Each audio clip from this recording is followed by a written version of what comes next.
Bonjour, bonsoir, ça dépend à quelle heure que tu regardes ce podcast, hein. Révélation Impact reçoit ce soir un invité très spécial, que je vais laisser se présenter d'ailleurs, qui sera mieux le faire que moi. Bonsoir, Joner, je te laisse te présenter, son toit libre, tu es à la maison. Bonsoir Fazia, écoute, je m'appelle Georges Bonner pour ceux qui me regardent. Bienvenue dans Révélation Impact. Ah, ben, enchanté et je suis très content d'être invité. Je me présente Georges Bonner et aujourd'hui j'ai 40 ans, je suis chrétien depuis quelques années quand même. Mm, mm, mm. Parfois, on ne se rend pas compte, en fait, les jours passent très vite, les années passent. On se dit peut-être que ça fait 10 ans, mais l'important, c'est pas ça, c'est pas le nombre d'années, mais c'est que tu es toujours enfant de Dieu. Merci Seigneur. Et ce soir, tu es là pour nous partager, en tant que visionnaire, je dirais, euh, le rêve qui devient réalité, en tant que jeune croyant et en même temps chef d'entreprise. Nous savons combien il est difficile, surtout dans cette époque-là, pour les jeunes d'arriver à l'accomplissement en fait de leurs rêves, de pouvoir aussi gérer entre la vie de tous les jours, enfants de Dieu et famille parfois, et aussi de réaliser les rêves en fait qu'ils ont eu depuis leur jeunesse. Et ce soir, tu es là en fait pour encourager quelqu'un, parler de ton expérience, parler de ce rêve que tu as eu et qu'aujourd'hui, le Seigneur a accompli par sa grâce. Je te laisse toute la place. Ben écoute, pour commencer, je dirais une chose qui est très importante dans la vie, c'est l'obéissance aux parents. Si aujourd'hui j'ai pas, je dis pas que j'étais un ange, hein, mais sans l'obéissance de mes parents, je ne crois pas qu'aujourd'hui je pouvais parler de vision. C'est très très important d'obéir aux parents. Ben, moi, pour commencer, on est une grande famille, en 7, dans la famille. Et à chaque fois, il y avait, je ne sais pas pourquoi c'est moi, à chaque fois qu'il y a un problème technique à la maison, que ce soit une lampe ou il y avait un problème dans un frigo, c'est moi qu'on appelait pour aller, alors que j'ai aucune formation, quoi.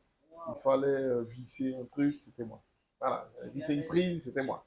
Tu avais déjà l'appel. Donc, ce que je veux dire, c'est que il y a des trucs qui sont nés en nous, en fait, que Dieu met en nous, et ça, on peut pas y échapper. Voilà, voilà. Et parfois, on se rend pas compte, en fait.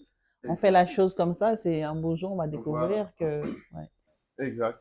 Je pense que je suis pas né chef d'entreprise, sauf que Dieu savait, il savait déjà qu'il allait faire quelque chose avec ma main, il savait déjà que j'avais le caractère pour, j'avais la patience pour, j'avais peut-être les épaules pour, alors que moi, je savais même pas. Voilà. Et dans tout ça, je sais pas si je réponds à ta question. Oui, bah, on va aller plus loin.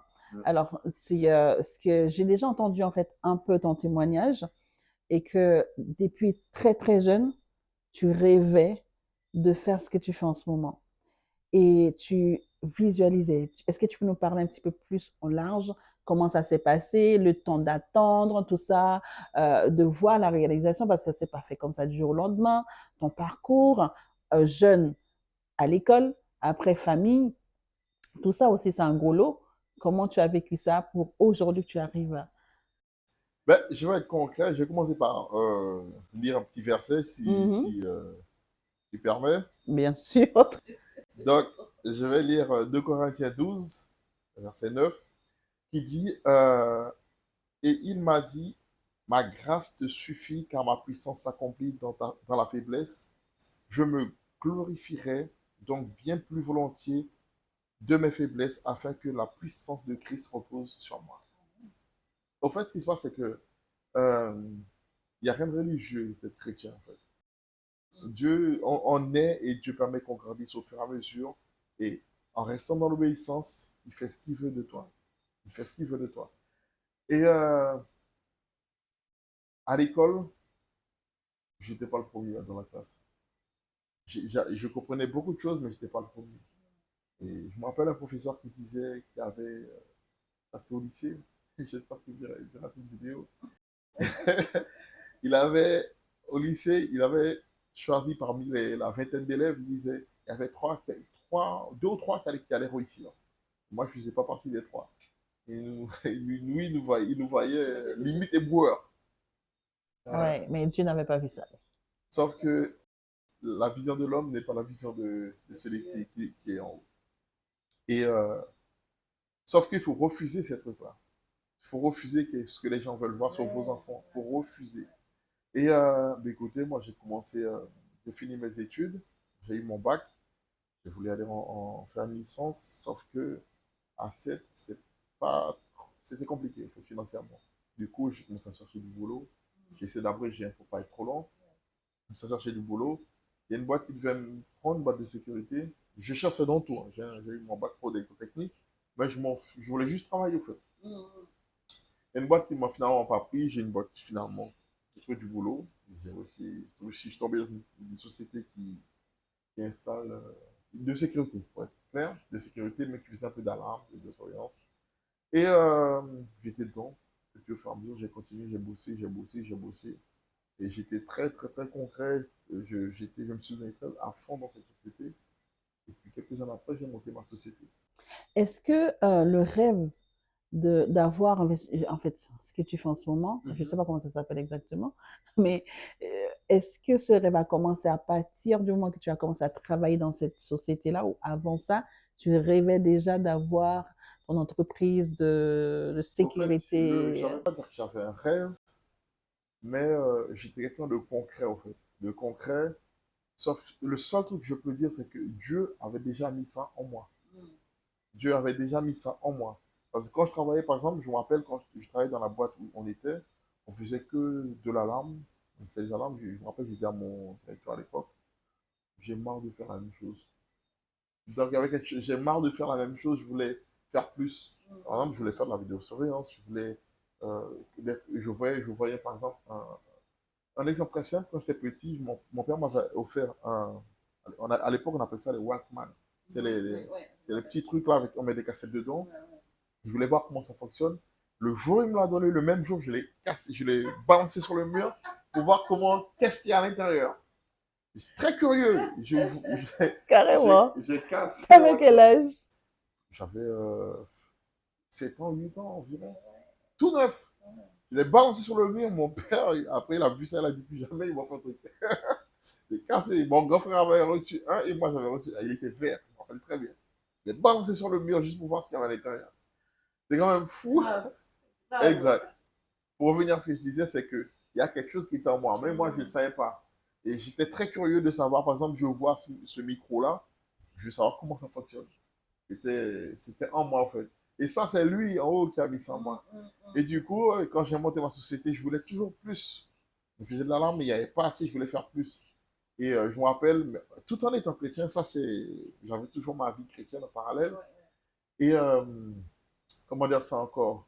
Et j'ai demandé à Dieu d'être le meilleur technicien de la Guyane. Pendant que j'étais salarié, au fur et à mesure, ce qui s'est passé, c'est que vraiment, j'ai quitté la Pendant que société. tu travaillais, hein, Pendant que je travaillais, tu voulais être le meilleur le meilleur technicien dans technicien, cette société où dans, tu voyais déjà, en fait, que tu avais déjà ton voilà, entreprise. je voulais devenir le meilleur. J'ai dit à Dieu dans mes prières, je vais devenir un des meilleurs, s'il faut, le meilleur technicien en Guyane. Et Aujourd'hui, tu peux dire quoi? ben, aujourd'hui, j'ai monté ma société. Ben, cette prière, elle s'est accomplie. Parce que j'ai pu monter ma société. Et quand je disais ça à Dieu, je n'avais même pas encore monté ma société. Je ne pensais pas que j'allais la monter. Mais l'envie, la passion, et voilà. Et ce qui fait que j'ai monté ma société. Et j'ai des meilleurs techniciens dans ma boîte. Je suis pas, avec humilité, je ne veux pas dire que je suis le meilleur technicien, mais j'ai des très bons techniciens qui travaillent pour moi aujourd'hui. Voilà. Et tout ça, en fait, on n'est pas là juste pour dire, en fait, que tu as acquis tout ça, mais le parcours, en fait, parce qu'on sait qu'il faut de la patience, il faut taper partout par là, il faut chercher, il Ouais. faut attendre, il faut avoir de la persévérance. Et, mais est-ce que tu as eu des échecs, par exemple, quand tu as voulu ouvrir ton entreprise? Parce qu'il y a certains qui abandonnent. J'ai abrégé, mais le chemin, il est long. Le chemin, il est long. De dire surtout, en fait, que c'est pas juste comme ça, tu as Mais réussi. je vais prendre un exemple. Je vais prendre un exemple très simple. Il faut, en dehors je vous ai raconté, enfin, je t'ai raconté l'histoire de le petit parcours. En réalité, il y a eu des difficultés, sauf que Dieu a toujours été là. Je me rappelle où, quand j'ai monté ma société, j'étais encore tout seul. Une fois, je me rappelle, je devais payer un truc à la banque. Non, pas à la banque, non, je devais payer, j'avais une facture à payer.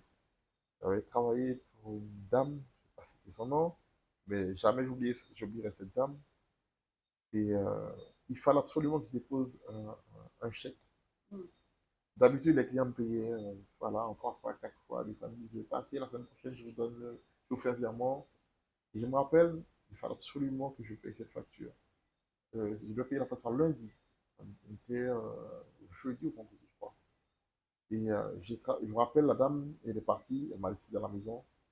Dans la chambre de la dame, je, je me suis mis à prier, j'ai dit, Seigneur, fais que ce client-là me paye la totalité. J'ai vraiment besoin d'argent. Elle est venue, elle est arrivée. Écoute, quand elle est arrivée, j'ai le boulot qui est terminé. Elle m'a dit, la personne, euh, écoute, t'es un jeune sur l'entreprise, je te fais un chèque, dépose tout de suite. J'ai failli pleurer ces jours-là. Et d'habitude, c'était la...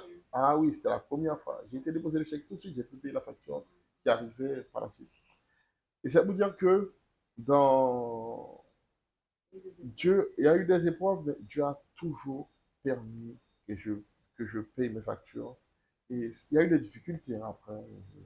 Aujourd'hui, j'ai des salariés, c'est déjà arrivé que l'argent arrive 2 jours avant ou un jour avant et que je paye. Ça arrive. Merci Seigneur, il a toujours été Elle là. a toujours Mais été là. j'ai une autre question. Tu es chrétien, Mhm. tu es toujours en activité et je sais que tu es musicien aussi et Également. tu es engagé à l'église. Comment tu arrives à gérer famille, parce que tu as aussi un fils, famille, église, je ne veux même pas dire église, engagement et le boulot. Parce que certains, par exemple, ils demandent à Dieu, quand ils ont en fait ce qu'ils ont demandé, ils font des promesses, mais après, c'est la chose qu'ils ont demandé qui les emporte en fait à l'extérieur. Ils disent qu'ils ne peuvent plus servir parce qu'ils sont dépassés. Il y aura toujours cette lutte-là parce que ça sera quand même un petit peu compliqué quand tu commences à travailler. Il faut quand même travailler. Mais Mhm. est-ce qu'à un moment, tu t'es dit, je vais abandonner, je vais mettre de côté soit le travail ou je mets de côté l'engagement à l'église, je vais me consacrer plus à l'un ou l'autre. Ben, pour commencer, avant d'ouvrir ma société, je croyais déjà en Dieu. Et j'ai fait une promesse à Dieu, c'est de pas travailler le dimanche. Je lui accorde ce jour-là. Ce jour-là, j'ai lui. Parce qu'à un moment, pour commencer, je travaillais le samedi, je travaillais non-stop, je travaillais énormément. Et même le dimanche, aujourd'hui, on peut travailler le dimanche. Ça arrive que je travaille le dimanche, mais ce n'est pas une habitude. Ce n'est pas une habitude. Et en réalité, pour être très clair, c'est Dieu qui donne.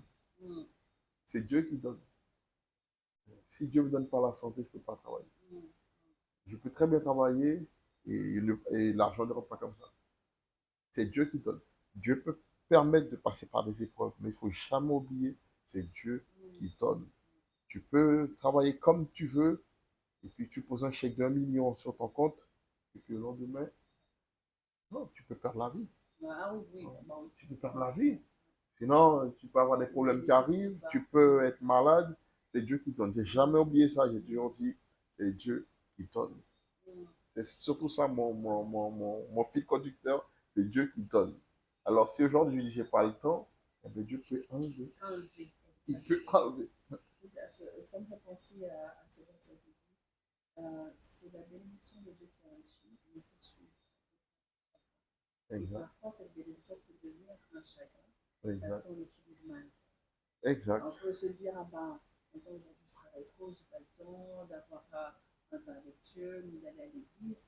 Après, on devient triste, aigri, on Exact. devient maintenant la chute.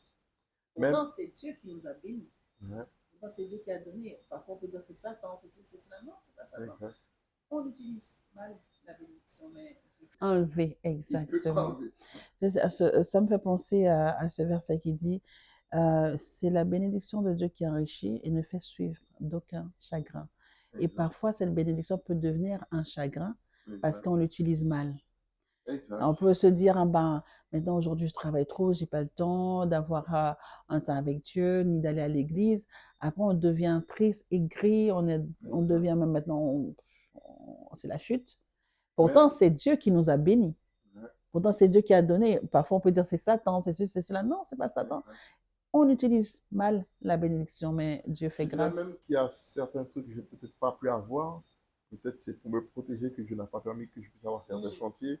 Ou c'est pas une blague, hein. Au fait, euh, aujourd'hui, je dépose 1 million sur n'importe quel compte de quelqu'un. Cette personne peut devenir fou. Cette personne peut devenir fou. Aujourd'hui, vraiment, je dépose 1 million sur ton compte. Tu n'auras même plus le temps de faire les tâches que tu fais là, parce que tu seras en train de voyager, tu seras. C'est pas une.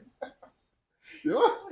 Dieu ne donne pas ce qu'il sait que qui va être une pierre d'achoppement pour toi. Exact.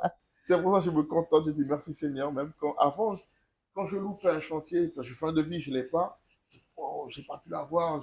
Maintenant, je dis Seigneur, tu me donnes. Si c'est à moi, c'est à moi. Si c'est pas à moi, comme on dit, il y a un dos local qui dit, ça qui plutôt de l'eau pas qu'à charrier. Voilà. Et ce que Dieu a promis pour toi, personne ne peut. On ne peut en empêcher. Exact. Yes.